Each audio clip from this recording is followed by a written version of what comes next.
सम्भाषणसन्देशसंस्कृतमासपत्रिकायां प्रकाशितानां बालकथानां ध्वनिप्रसारणम् इदं बालमोदिनी इति। उत्तमः सेवापाठः। कश्चन ग्रामः, तत्र कश्चन लब्धसंस्कारः परिवारः वसति स्म। एकदा आवश्यककार्यार्थं प्रतिवेशिनी गृहिणी बहिर्ग्रामं गता। अतः तस्याः गृहे पाकं कर्तुम् अन्यः कोऽपि न आसीत्। तद्गृहस्वामी पाकं सर्वथा न जानाति।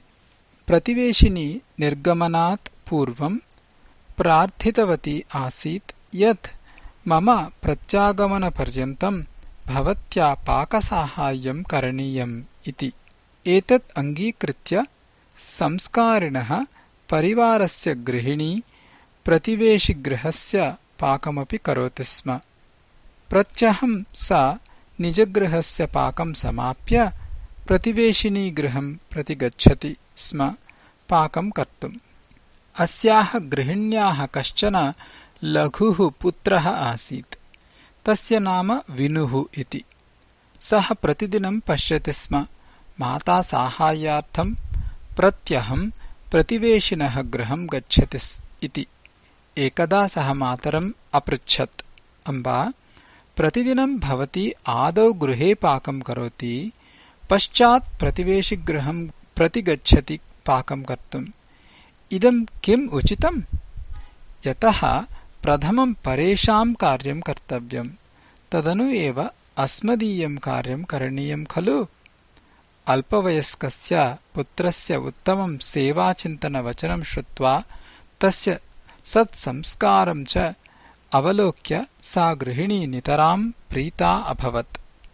ततः सा प्रेम्णा पुत्रम् अवदत्, वत्स, भवदीयं कथनं नूनं युक्तिसम्मतम् अस्ति।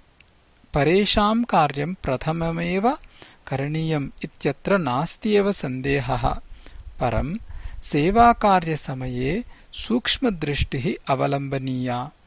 अहं प्रतिवेशिकं गृहं पाककरणाय पश्चात् गच्छामि यत् तदपि योग्यमेव वर्तते, यतः प्रतिवेशिभिः रोटिकाः उष्णाः प्राप्येरन् इति मदीयो भावः। अस्मदीयं तु भोजनं शीतलं भवेत् चेदपि न बाधा।